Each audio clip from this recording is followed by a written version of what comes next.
We hear a lot about money laundering, and we know it's something illegal. But why? Why is washing money illegal? So if you put cash inside a washing machine, is it a criminal offense? What do we have to do so our money doesn't get dirty and then it needs cleaning?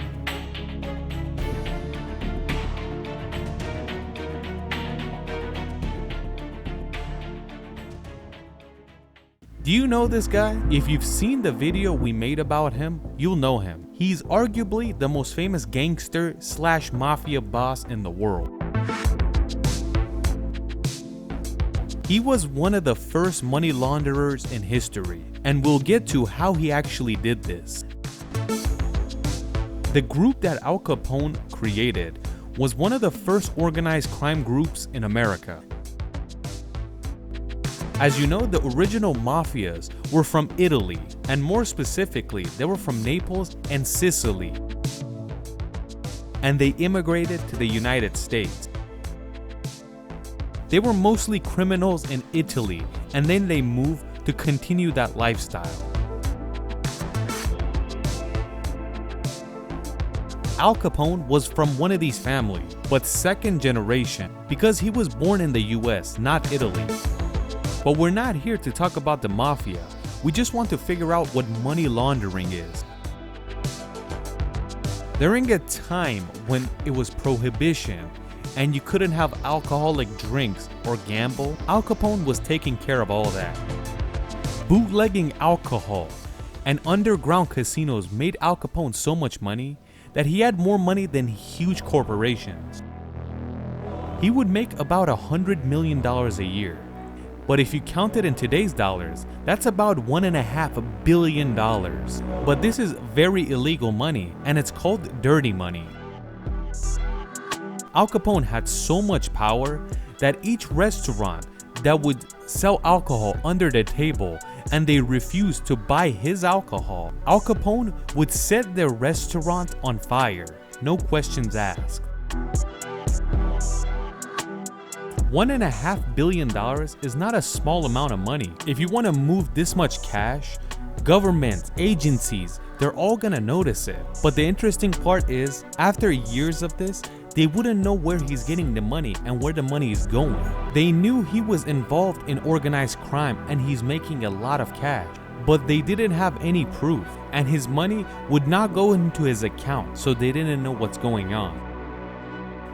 The main way he laundered the money was that he made small investments in different companies and stores and stock, and he would use different names so they couldn't trail it back to him. Back then, it wasn't like today where everything is digital and obvious, so they couldn't track his money easily.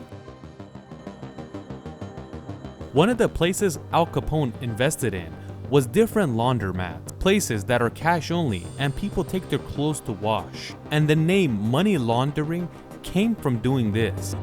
You could say the laundromat was an excuse.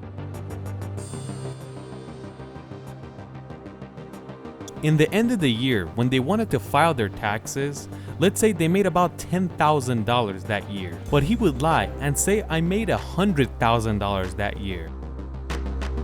By doing this, he would take the dirty money that was made illegally into clean money and it's usable. And by doing this, the government would not realize that this is dirty money. So with this method, the dirty money is squeaky clean now, exactly like clothes. And this is exactly why it's called money laundering.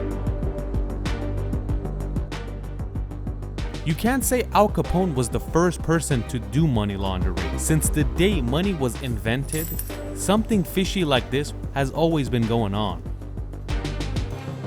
In most countries, all people's bank accounts are under control, and if a certain account receives too much money all at once, and at the end of the year, they don't tell the IRS where they got this money from, a red flag will automatically appear over that account. And agents that come from the tax service, or in the US called the IRS, which people are afraid of more than the FBI, will come knocking on your doorstep, and you have to show them all the records. First of all, where did the money come from? And why did you not report it at the end of the year?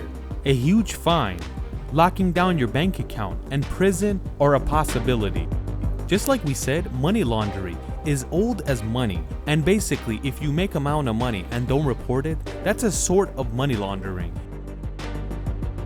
In first world countries, money laundering is extremely difficult because every bank account is under control, and if there is no lobbying or corrupt things going on, you have to pay your taxes to the last dime. But that's in a case if the money is clean and it was made in a legit way. So money launderers try to buy a small business, like a restaurant.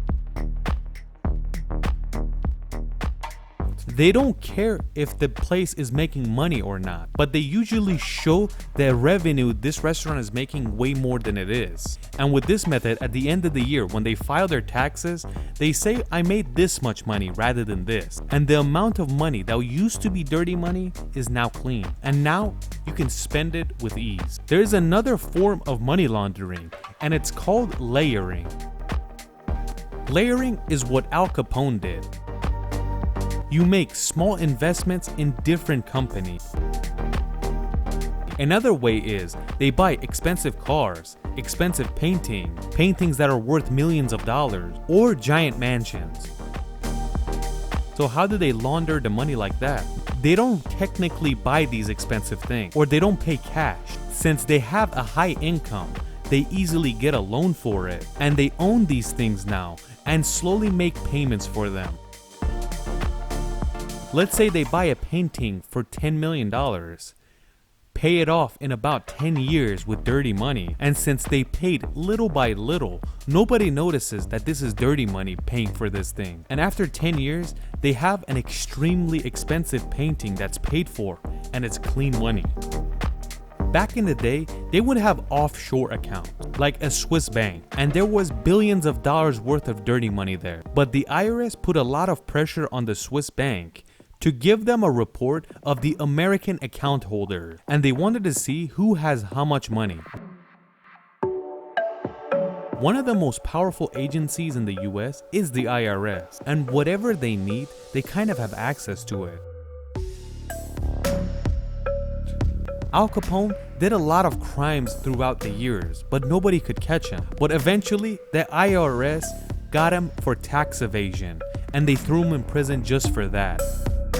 A lot of times, the SWAT team pulls up to a drug dealer's house and they see piles of cash like this. In this case, they have so much cash that they don't know what to do, and they can't put it in their bank account because it would make it obvious that they got dirty money in their hands. Even with all the power the IRS holds, they can't stop all the money laundering in the US. Just imagine what happens in the world. Let's get to know another money launderer, Pablo Escobar, which we made a video on.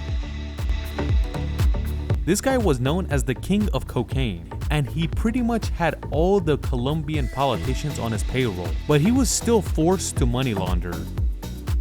80% of Pablo's cocaine was in the world's market at that time, and at the peak of what he was doing, he had about $30 billion to his name.